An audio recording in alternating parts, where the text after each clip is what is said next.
코로나19 신규 환자가 600명대를 기록하면서 정부가 지금 거리두기 격상을 검토하고 있습니다. 전문가와 함께 현재 코로나 상황과 거리두기 격상의 필요성, 또 백신 관련 소식 알아보겠습니다. 신상엽 감염내과 전문의 나오셨습니다. 어서 오세요. 오십시오. 네, 안녕하세요. 안녕하세요.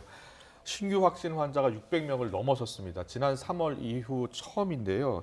지금 상황을 전문가들은 어떻게 보고 있습니까?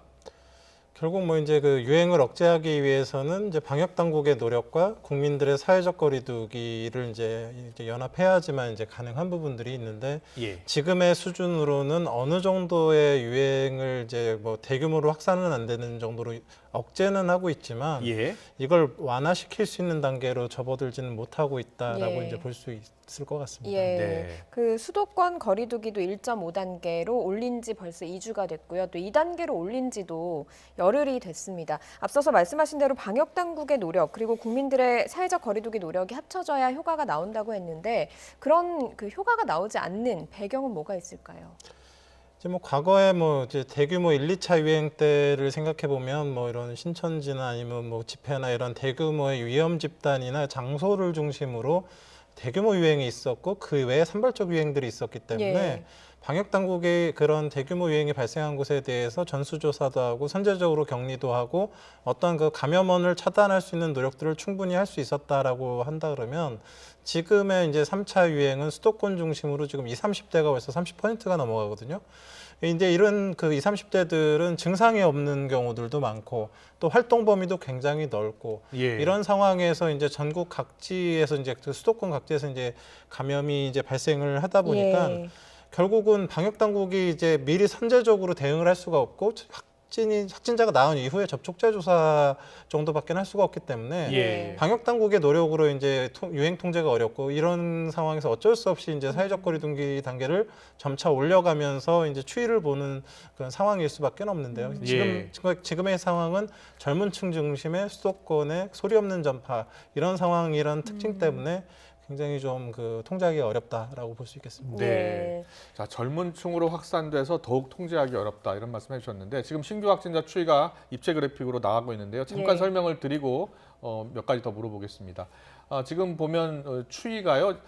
떨어지는 듯 하다가 다시 지금 올라가고 있고요. 예. 그래서 629명까지 지금 올라간 상황입니다. 예, 뚜렷한 감소세는 보이지 않고 있고 예. 지금 600명대를 넘어선 상황 보고 계십니다. 전국 각지에서도 나오고 있습니다. 서울과 수도권이 전체의 77% 정도를 차지한다는 이야기가 나왔는데요. 예.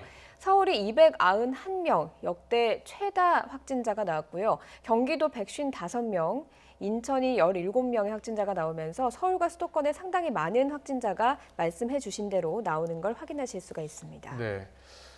네, 집단 감염 사례도 좀 보겠습니다. 예, 서울 성북구 앞서 전해드렸죠. 고려대 밴드 동아리 예. 관련 확진자가 지금 26명 나왔고요. 예, 지금 서울 종로구의 파고다타운 관련해서 34명이 집단 감염이 발생을 했습니다. 그리고 예. 충남 서산시의 주점 관련해서도 13명이 나왔고요. 경남 김해시 노인주간보호센터, 요양시설이나 노인주간보호센터에서 확진자가 나오게 되면 사망률이 높아질 수 있기 때문에 우려되는 상황인데요. 19명의 확진자가 추가로 확인됐습니다. 네, 제가 그래픽으로 전국적인 상황으로 집단 감염 사례를 이렇게 정리해 봤는데요. 심상혁 전문의님, 이걸 어떻게 봐야 됩니까? 지금 수도권을 중심으로 폭발적으로 늘고 있고요. 지방도 지금 규모를 키우고 있거든요.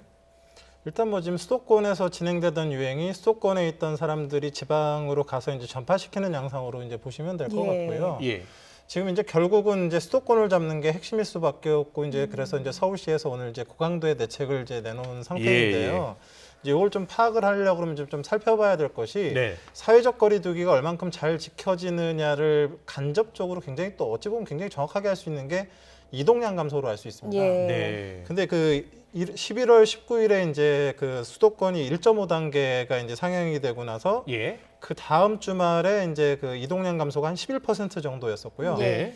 11월 24일에 2단계로 수도권의 사회적 거리두기 상향이 되고 나서 그 다음 주말에 그 전보다 한 23% 정도 이동량이 감소를 했습니다. 예. 그런데 과거 신천지 대구 유행 때 대구 지역이 한 40% 정도 감소했었던 그런 적이 있었거든요. 예. 그런 상황에서는 굉장히 급격하게 줄어드는데 지금 아시겠지만 이제 그거와 동시에 이제 저희가 파악을 해야 되는 게 감염 재생산 지수라고 해서 예. 예. 그럼 이 유행이 한 명이 몇 명을 감염시키는 정도의 그 수준이 되느냐를 갖다 이제 파악을 해야 되는데 예. 2주 전에 감염 재생산 지수가 1.53. 예.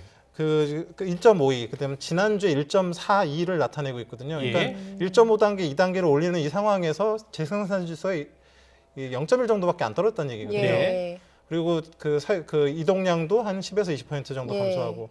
그러니까 이제 결국은 이제 이번 12월 1일부터 2단계 플러스 알파를 하면서 또 이제 이번 주말을 지켜봐야 되는데 서울시 입장에서는 이걸 지켜봐서는 안 되겠다 싶은 거죠. 예. 이걸로만은 충분한 이동량 감소를 이룰 수 없겠다.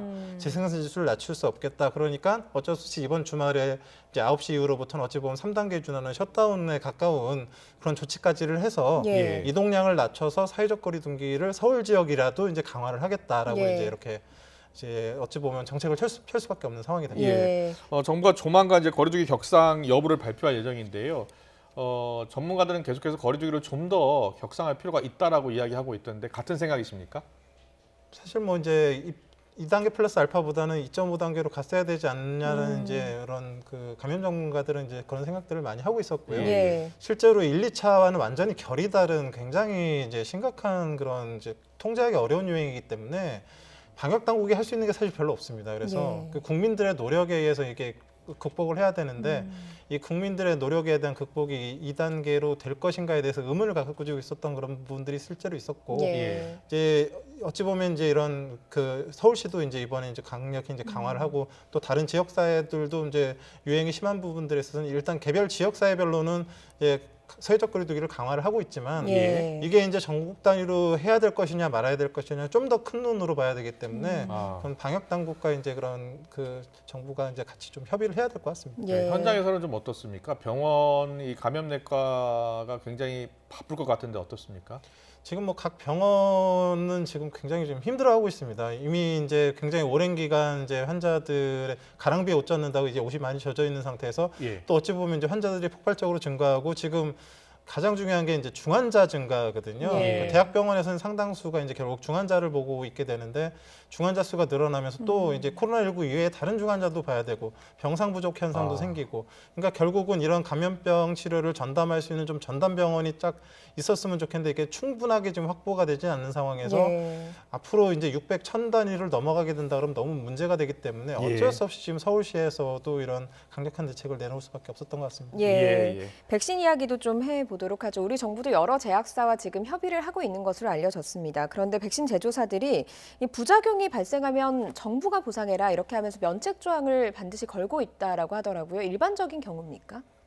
뭐 일반적인 경우는 아니죠. 예. 사실은 뭐 이제 이거는 경우 어찌 보면 좀 특수한 상황에서 이제 벌어지는 상황인데요. 보통은 백신이 한번 만들어져서 그 시판되기까지 최소 4, 5년, 뭐 예. 10년 정도까지 걸립니다. 근데 지금 이 1년 안에 이제 이런 급하게 백신도 만들고 이제 임상 시험도 하다 보니까 이제 사실 안전성과 유효성은 뭐 그렇다 치더라도 안전성에 사실 의문이 생길 수밖에 없는데요. 네. 더더군다나 지금 화이자나 모더나 백신 같은 경우는 메신저 RNA 백신입니다. 예. 근데 이 메신저 RNA 백신 자체가 지금 지구상에서 한 번도 이렇게 시판이 돼서 접종이 돼 본 적이 없던 예. 새로운 기술입니다. 예. 그러니까 뭐 다른 백신들이야 뭐 기존의 기술로 만들어진 백신들은 어느 정도 이제 비슷비슷한 백신들이 수요가 되었으니까 예. 안전성이나 유효성 이런 부작용도 있겠구나라는 걸 어느 정도 이제 추정이라도 할 수 있는 부분들이 있지만 예. 지금 이제 화이자나 모더나 백신 같은 경우는 사실 처음이고 또 개발 기간도 얼마 안 됐고 이게 접종 이후에 어떤 문제가 생길지에 대한 안전성이 충분하게 확보가 되지 않고 있습니다. 그래서 이런 부분까지 모든 것들을 갖다 제약사에서 다 책임지려고 한다기보다는 자기 본인들도 사실 이제 확실히 없기 때문에 네. 정부 당국과 이제 협의를 하는 거죠. 그래서 예. 실제적으로도 이제 그렇지 않습니까? 그 정부 그 필수 예방 접종을 맞다가 부작용이 생기면 사실 우리나라에서도 정부 당국에서 심의위원회를 거친 다음에 보상을 해줍니다. 예. 근데 상당수의 나라들에서 정말로 필요한 백신을 갖다 너희들이 이제 필요해서 했으면 이제 그 국민들한테 보상을 이제 정부에서 해주는 경우도 많이 있고 그렇기 때문에 그런 견지에서 이제 정부 당국과 제약회사에서 어느 정도 협의를 좀 해야 되는 부분들이 있을 것 같습니다. 예. 우리 정부 같은 경우에는 내년 한 2분기쯤을 이제 그 시기로 잡고 있더라고요. 백신 접종의 시기요. 어떻습니까? 미국, 영국 같은 경우에는 이달 안에 맞을 것 같거든요. 그때쯤이면 어느 정도 백신의 부작용이 좀 뭐 확인되고 그때쯤이면 맞아도 되겠습니까?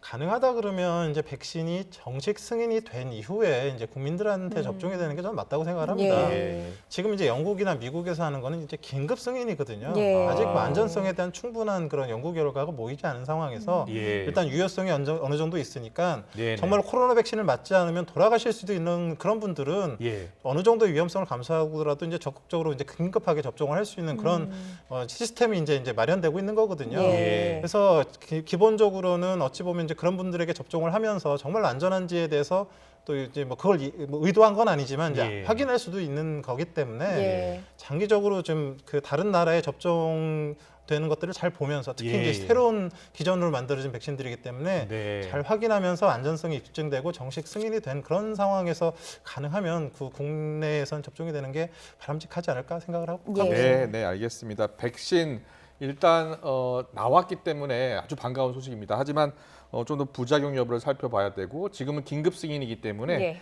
정식 승인을 받고 맞는 게 좋겠다라는 의견이셨습니다. 신상엽 감염내과 전문의와 함께했습니다. 잘 들었습니다. 고맙습니다. 고맙습니다.